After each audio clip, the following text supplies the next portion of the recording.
Muchísimas gracias, Enrique, hermano. El agradecimiento es mío de que te hayas acordado de mí, juntamente con esta preciosa iglesia, la iglesia de Miranda.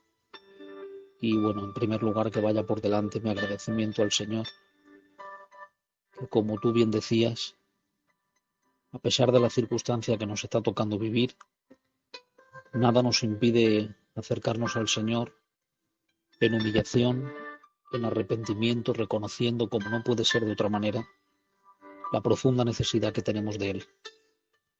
Así que, en primer lugar, gracias a nuestro buen Padre Celestial por ser tan cariñoso con nosotros, con su pueblo, y que Él dispone que a través de estas herramientas podamos acercarnos a Él para recibir de su gracia, de su misericordia y de todos los bienes que tiene para nosotros. Recibir un fuerte saludo, un fuerte abrazo de parte de nuestro hermano Antonio, más conocido cariñosamente como el hermano Pumuki de la zona de Alicante. Y bueno, pues Enrique, muchas gracias a ti y a todos los siervos del Señor y a esta preciosa iglesia por regalarme unos minutos de vuestro valioso tiempo para escuchar una palabra del Señor que Dios ha puesto en mi corazón, que creo que es muy sencilla, pero que es lo que considero que el Espíritu Santo tiene esta tarde para todos vosotros. No quisiera demorar mucho tiempo porque tengo aquí unos apuntes y no sé lo que va a dar de sí en sí el mensaje que el Señor ha puesto en mi corazón. Pero si tenéis Biblia, vais a leer conmigo una lectura que todos conocéis y que es un texto que nos va a bendecir el Señor por medio de su lectura. Evangelio según Mateo, capítulo 5, verso 4. Dice la palabra del Señor así: Bienaventurados los que lloran, porque ellos recibirán consolación. Repito el texto y deseo que caiga como una losa en tu corazón. Bienaventurados los que lloran, porque ellos recibirán consolación. Esta es la segunda bienaventuranza que el Señor pronunció en el Sermón de la Montaña. Durante más de 2 capítulos, del capítulo 5 al capítulo 7 del Evangelio de Mateo, el Señor dio una serie de enseñanzas para su iglesia y para su pueblo. Y las primeras de ellas tenían relación con las bienaventuranzas. La que os acabo de leer es la segunda de 9 que él pronunció.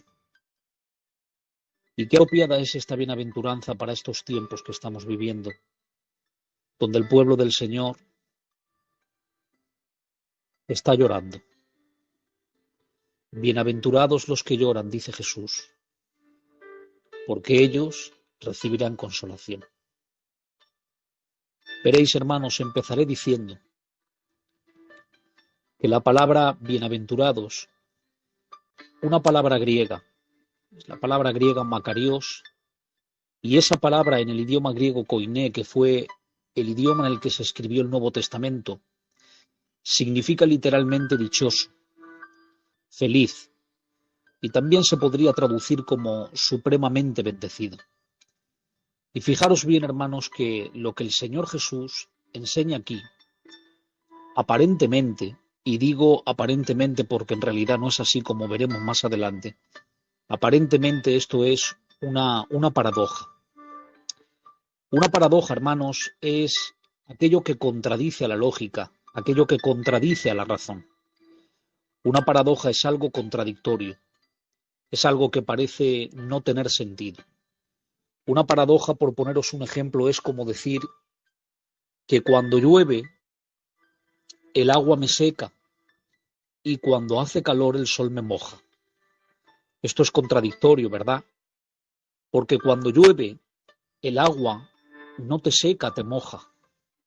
Tengo que deciros, hermanos, que para la gente que no conoce a Dios, aquellos que no han tenido un encuentro personal con Él, aquellas personas que no han experimentado un nuevo nacimiento por la obra del Espíritu Santo, en definitiva, los inconversos encuentran muchas paradojas en la Biblia. Una persona que no tiene al Espíritu Santo no puede entender el verso que os acabo de leer. Bienaventurados, es decir, felices los que lloran. Esto para la gente sin Dios es una paradoja que contradice a la razón, porque para la gente del mundo, los felices son los que no lloran. ¿Cómo puede uno encontrar felicidad llorando? Por cosas como estas y por otras muchas más, la gente del mundo a los cristianos nos tienen por locos.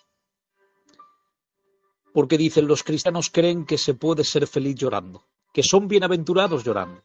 Y sí, aparentemente parece una locura, pero aquellos que hemos experimentado la cercanía con Dios en medio del dolor, podemos decir con absoluta certeza que esto no es una locura. Y si para el mundo es una locura y nos tienen por locos, queremos decirle a los que nos tachan de locos que estamos encantados de haber ingresado en este manicomio. Sí, aunque nos tengan por locos, estamos encantados de que nos tengan por esa locura, porque encontramos bendición en el llanto. Hermanos, os voy a decir algo y atención a esto que os voy a decir. Para leer la Biblia no hay que dejar el cerebro a un lado. Lo que hay que dejar a un lado para leer la Biblia es la cosmovisión, es decir, la manera de ver la realidad de las cosas influida por un mundo y una cultura caída por el pecado. En otras palabras, Dios te va a lavar el cerebro con su palabra para que veas la realidad como Él la ve y no como el mundo quiere que la veas. El mundo y la cultura del siglo XXI nos han enseñado que la persona más feliz es aquella que menos llora. El Señor nos enseña a ver la realidad como Él la ve, con una altura de miras más alta, más sublime, más real. Sí, hermanos, aunque parezca una locura y una paradoja, en el reino de Dios los que lloran pueden ser felices.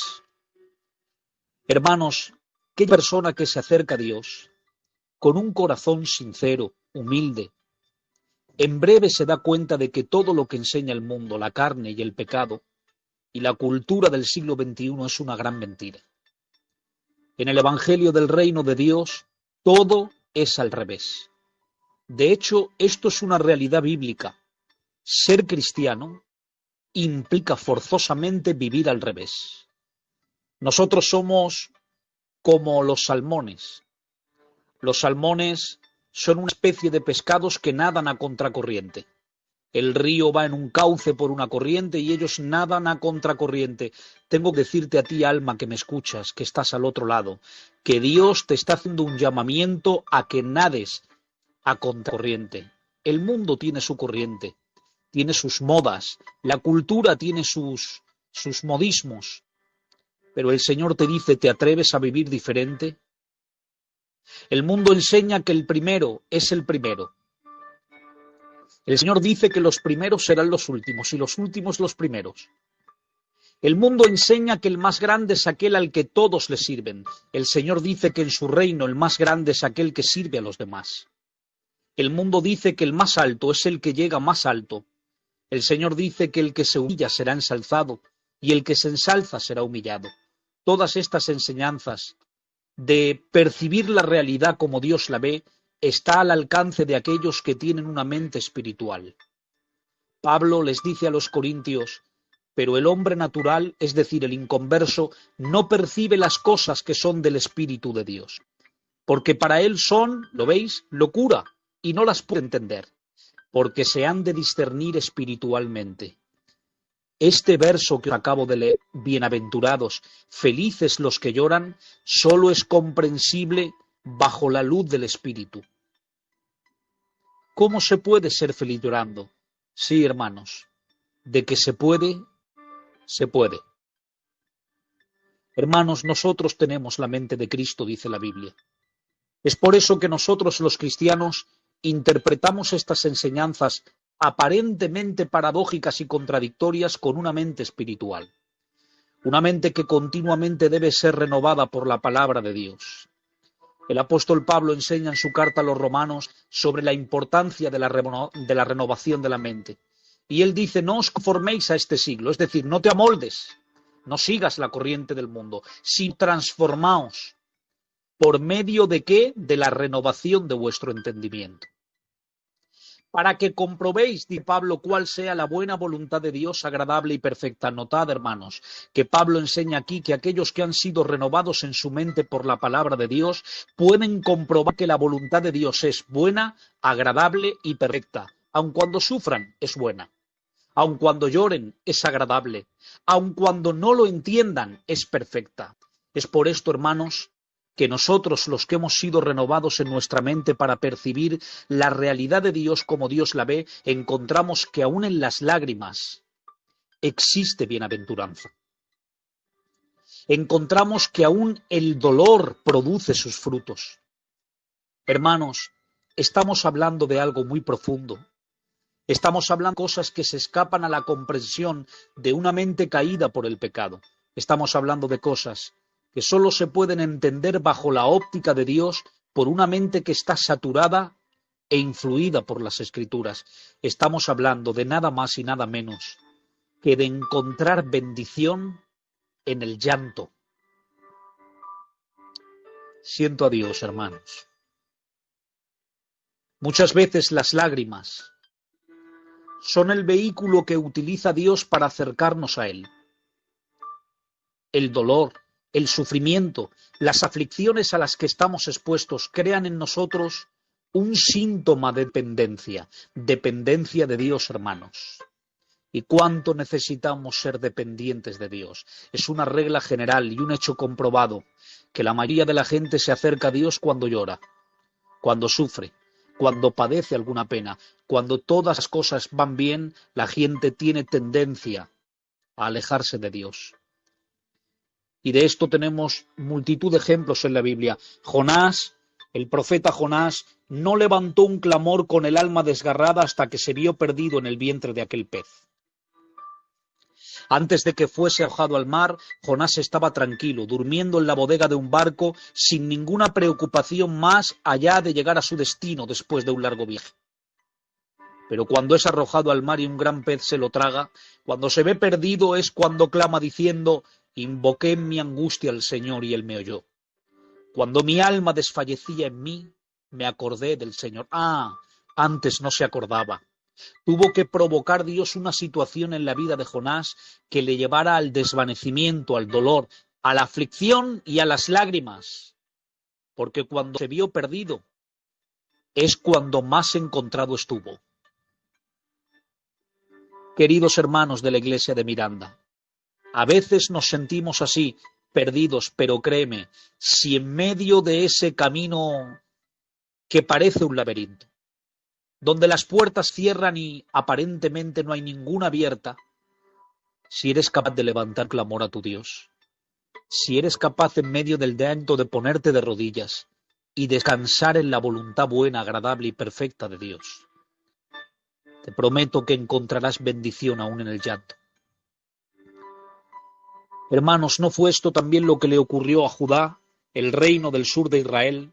¿Cuántas veces el Señor amonestaba a su pueblo por medio de sus profetas para que se volvieran de su mal proceder, para que abandonaran la idolatría y regresaran a Dios en humillación y arrepentimiento?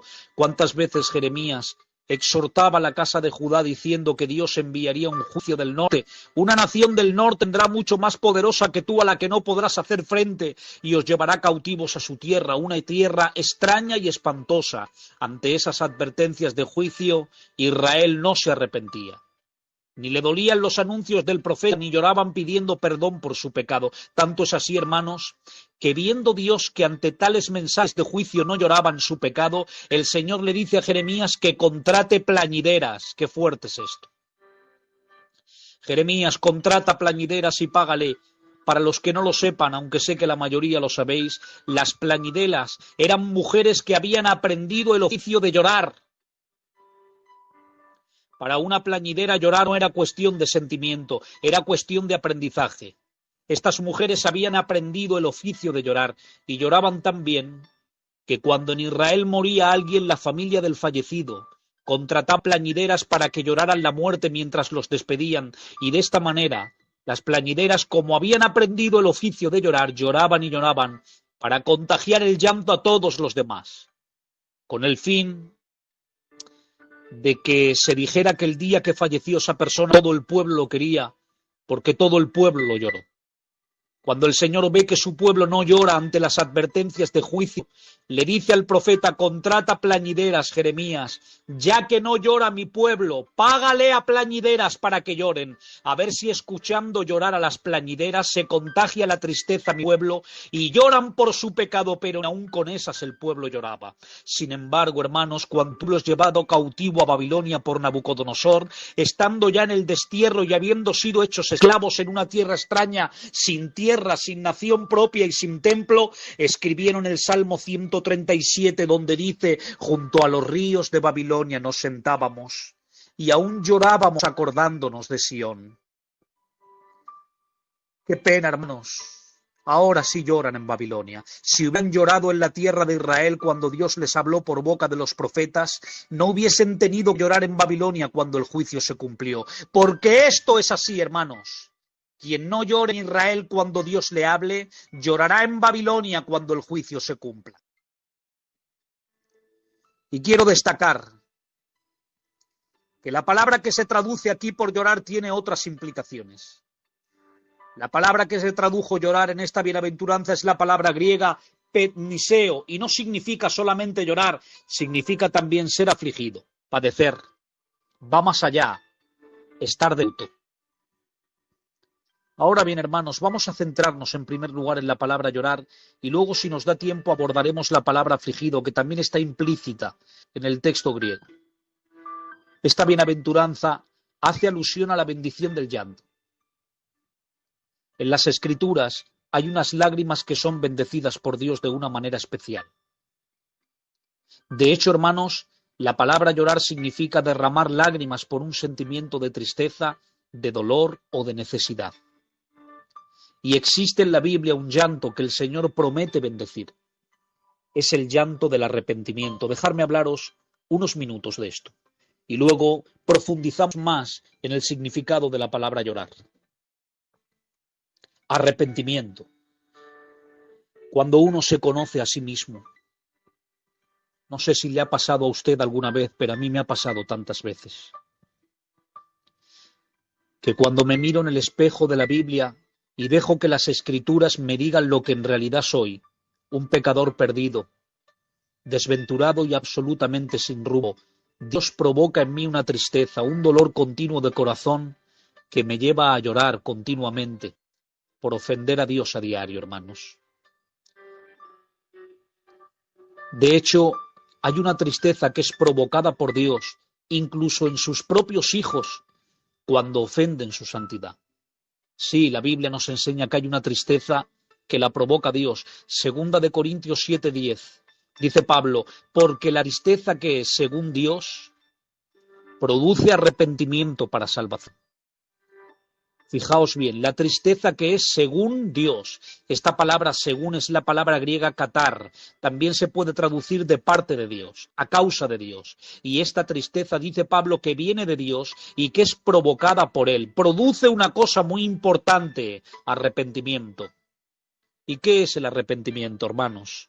El arrepentimiento es una vuelta a Dios de corazón. Una conversión verdadera. A estos que lloran por su pecado y se vuelven a Dios, Jesucristo les dice: bienaventurados. Hermanos, podemos probar esto bíblicamente con muchos ejemplos de hombres de Dios que encontraron la bienaventuranza del perdón en las lágrimas que derramaron por su pecado. David, por ejemplo, cuando cometió aquellos pecados tan terribles de adulterio y de asesinato, escribió el Salmo 51, y el Salmo 32. Esos son salmos escritos por David que reflejan el profundo arrepentimiento que tuvo y las lágrimas que derramó por haber ofendido a Dios. Exclama David diciendo palabras tales como: todas las noches inundé mi lecho de lágrimas. Fueron mis lágrimas mi pan de día y de noche. Y lo mismo podríamos decir del apóstol Pedro, de quien dicen las Escrituras que después de haber negado a Jesús 3 veces, salió y lloró amargamente.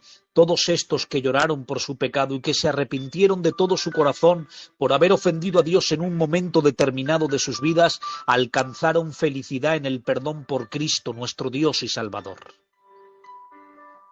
Sin embargo, hermanos, la bienaventuranza no está dirigida solo a los que lloran porque han entendido que se descarriaron del redil de Dios, sino que también implica a aquellos que lloran como consecuencia de la aflicción. Afligidos, esta palabra es para afligidos. La palabra llorar también significa que, como hemos dicho, ser afligido. Y el Señor promete a los suyos, a los que pertenecen a su reino, a los que se han entregado a Él, que todas sus aflicciones son bienaventuradas. Y de esto, hermanos, nadie estamos exentos, porque todos de una manera u otra a lo largo del camino de la vida seremos afligidos. No nos engañó el Señor en esto. El mero hecho de nacer en un mundo caído y degradado por el pecado nos hace estar sujetos a esta aflicción. Y la Biblia corrobora a lo largo y ancho de toda la Escritura esta verdad. Job dijo, pero como las chispas se levantan para volar por el aire, así el hombre nace para la aflicción. Y en otra ocasión dijo, el hombre nacido de mujer es corto de días y hastiado de sinsabores. Cristo dijo en los días de su ministerio público en la tierra, en el mundo tendréis aflicción. Las aflicciones que nos tocan como seres humanos por el hecho de estar en un mundo caído por el pecado provocan en nosotros lágrimas a las que el Señor también les llama bienaventuradas. Esas lágrimas que derramas cuando nadie te ve. Esas lágrimas que derrama tu alma por diferentes situaciones de la vida que nos toca pasar. Esas lágrimas fruto de la aflicción de una situación económica que nos agobia. Ahora, hermanos, a causa de esta pandemia, con personas que están siendo afligidas no por la enfermedad en sí, sino por los daños colaterales que esta pandemia está provocando en cuanto a la economía. Gente que no puede salir a buscarse la vida porque dependen de un mercado. Gente que ha perdido su trabajo y no sabe cómo llegar a fin de mes y están afligidos porque esto en sí provoca tristeza. Este es un tiempo de aflicción, que no es la peor aflicción que podríamos sufrir, pero no deja de ser una aflicción que entristece a muchos. Hermanos, si hay alguien que me está escuchando al otro lado y está afligido por esta causa, te digo en el nombre del Señor lo que la Biblia dice, eres bienaventurado. Y no hablemos, hermanos, de aquellos que están siendo afligidos a causa de una enfermedad, bien sea del COVID-19 o cualquier otra que vengan arrastrando. La pérdida de la salud entristece y entristece mucho. Y aunque sabemos que a los que aman a Dios todas las cosas les van a ayudar a bien, y que nada se escapa al control soberano de Dios, no podemos negar que todo esto nos aflige. Nos entristece y nos apena, nos lleva a llorar. ¿Y qué podríamos decir de todos aquellos que han sufrido pérdidas? Pérdidas temporales porque los cristianos creemos que los que se adelantan en el camino abrazados a la esperanza de la cruz, no son pérdidas para siempre, son pérdidas temporales. Gente que algún ser querido se le adelantó en el camino.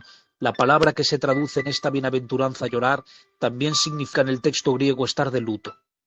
¿Cuántos enlutos hay, hermanos, a día de hoy en nuestro pueblo por causa de esta pandemia? Gente fiel que han mantenido la bandera del Evangelio en alto y no han negado el nombre del Señor en ningún momento y de la noche a la mañana se ven de negro sin poder despedirse de aquellos que han cruzado al otro lado del Jordán.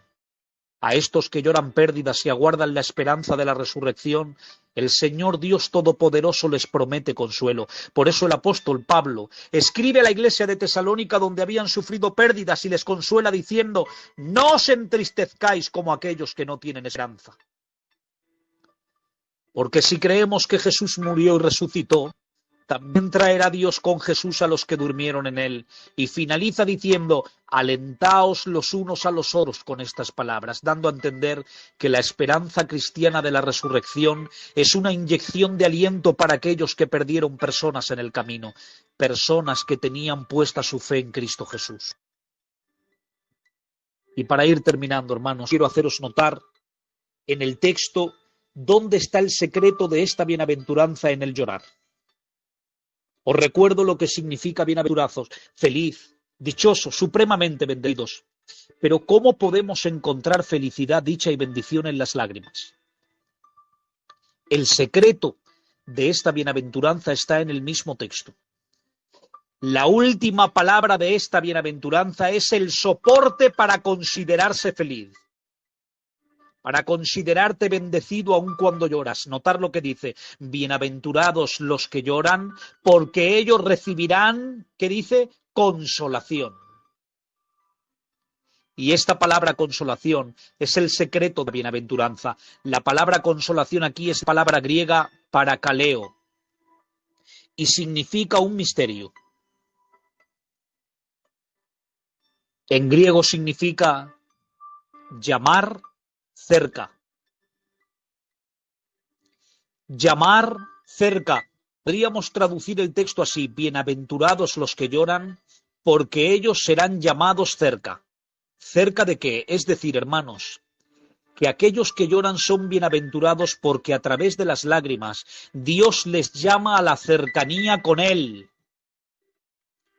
Las lágrimas hará en la cercanía de la presencia de Dios. Es por eso que dice el Salmo 34:18, cercano está Jehová a los quebrantados de corazón, es decir, a los rotos, a los que están hechos pedazos, a los que lloran y gimen, a los afligidos. A estos el Señor, dice la Biblia, que está cercano, porque el quebranto, las lágrimas, el dolor, la aflicción de los hijos provoca la cercanía del Padre. Oh, hermanos, si supiéramos la gloria que existe detrás del quebranto, oraríamos menos por ser bendecidos externamente y más para ser quebrantados en el interior. El quebranto atrae la presencia del Altísimo. Y esta palabra, parakaleo, proviene de la palabra griega parácletos. ¿Te suena? Este es el término que se le atribuye al Espíritu Santo en el Evangelio de Juan capítulo 14. Jesús está despidiéndose de sus discípulos a pocos días de su muerte, resurrección y ascensión, y les dice: yo me voy a preparar morada para vosotros, pero voy a rogar al Padre y os dará otro consolador, parácletos. Esta es una alusión al Espíritu Santo, a quien se le llama consolador, en griego parácletos, el que consuela es Él. Por eso en las lágrimas hay un llamamiento a la cercanía con el Espíritu, porque es Él el que viene a consolarte. Es cuando lloramos, hermanos, que somos consolados por el Espíritu del Señor. Es cuando lloramos que somos bienaventurados por el hecho de que nuestras lágrimas nos acercan a Dios, cuando entendemos que dependemos completamente de Él. Y finalizo con algo que espero que te consuele. Hay un texto en la Escritura que revela un misterio para todos aquellos que estáis heridos, para todos aquellos que estáis quebrantados, para todos aquellos que me están escuchando, que están atravesando un momento de aflicción. Recibe esto en el nombre del Señor. Hay un texto que revela un misterio: las habitaciones de Dios. ¿Dónde habita Dios? ¿Cuál es su habitación? Mirad qué texto y temblar con este misterio. Misterio que ha sido revelado en la Escritura por el profeta Isaías. Isaías 57:15 dice así: porque así dijo Jehová, el alto y el sublime, y cuyo nombre es el Santo, yo habito en la altura y la santidad. Esa es la primera habitación de Dios. Pero el texto no finaliza ahí. ¿Tiene Dios otra habitación? Y agárrate a donde estés sentado y tiembla ante su palabra. Dice: yo habito en la altura y en la santidad. Ahí va. Y con el quebrantado, es decir, el roto y humilde de espíritu. Yo habito en la altura y la santidad. Es la primera habitación de Dios, en la altura y la santidad. Pero Isaías dice que el Señor tiene otra habitación, con el quebrantado, con el humilde de espíritu. En otras palabras, hermanos, Dios habita en el cielo más alto, más alto, más alto que existe, y en el corazón más roto, más roto, más roto que encuentra. Escúchame bien, el corazón roto y quebrantado es como el cielo para Dios. Dios se siente tan cómodo en su cielo como en un corazón roto. Y voy a terminar, hermanos, con un verso que será, cuando lleguemos a la eternidad, el que mayor exprese la bienaventuranza que os acabo de leer. Apocalipsis 21:4. Dice Dios: el día que lleguemos a la eternidad se va a cumplir esto en usted y en mí. Y deseo que te consuele este texto. Enjugará Dios toda lágrima de los ojos de ellos. Y ya no habrá muerte, ni habrá más llanto, ni clamor, ni dolor, porque las primeras cosas pasaron. Cuando lleguemos a la eternidad, dice la Biblia que Dios mismo enjugará toda lágrima de nuestros ojos. No serán los pastores los que te sequen las lágrimas, ni los amigos, ni la familia. Dios mismo secará tus lágrimas y créeme, no hay nadie que sepa secar lágrimas como lo hace Él. Las caricias que el Señor nos da en medio de la tribulación son suficientes para consolar nuestras lágrimas.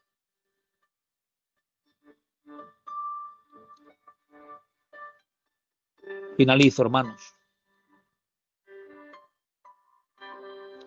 Pongamos la mirada en las cosas que no se ven. Si miramos solo las cosas que vemos, nuestros ojos nos engañan. Es cierto que estamos en un tiempo de aflicción, en un tiempo difícil, pero la Biblia dice, no mirando nosotros las cosas que se ven, sino las que no se ven. Pues las cosas que se ven son temporales, pero las que no se ven son eternas.